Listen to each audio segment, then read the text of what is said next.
పల్నాడు జిల్లా మాచర్ల నియోజకవర్గం దుర్గి మండలం దుర్గి గ్రామంలో ఈ నెల 27వ తేదీన జరగనున్న ఉమ్మడి కృష్ణా గుంటూరు జిల్లాల పట్టభద్రుల శాసన మండలి ఎన్నికల ప్రచారాన్ని దుర్గి మండలంలో మాచర్ శాసనసభ్యులు జులకంటి బ్రహ్మారెడ్డి నిర్వహించారు.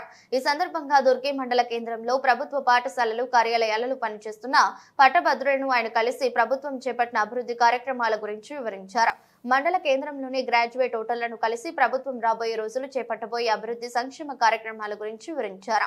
నిరుద్యోగ సమస్యను అధిగమించేందుకు తీసుకుంటున్న చర్యల గురించి వారికి వివరించారు. ప్రతి ఒక్కరూ రాష్ట్ర అభివృద్ధిలో భాగస్వాములు కావాలని, అందుకు ఎన్డీఏ కూటమి అభ్యర్థులకు మద్దతు తెలపాలని కోరారు. కార్యక్రమంలో టీడీపీ, బీజేపీ, జనసేన నాయకులు, కార్యకర్తలు పాల్గొన్నారు. మానసిక పరిస్థితి కూడా బాగలేదు పాపం.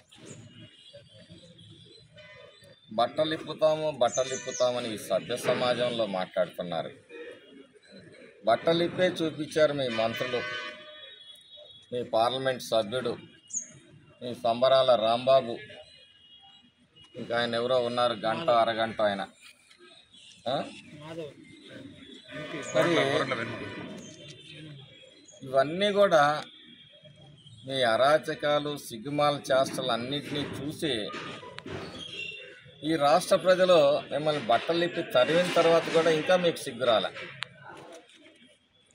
మీరు అసలు ఈ జనజీవన స్రవంతిలో ఉండటానికి కూడా అనర్హులు.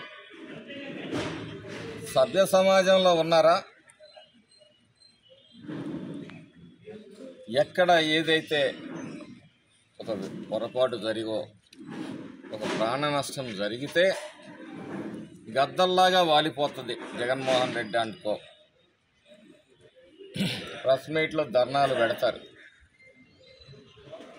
ఈ రాష్ట్రంలో విద్యుత్ ఛార్జీలకు నిరసనగా ధర్నాలంట. 9 సార్లు విద్యుత్ ఛార్జీలు పెంచిన వాడు ఎవడన్నా అని చెప్పి ఈ రాష్ట్రంలో కాదు, ఈ భారతదేశ చరిత్రలో 5 సంవత్సరాల్లో 9 సార్లు విద్యుత్ ఛార్జీలు పెంచిన ముఖ్యమంత్రి ఎవడన్నా ఉన్నాడంటే ఆ కీర్తి మీ వైసీపీ నాయకుడు జగన్మోహన్ రెడ్డికి దక్కింది.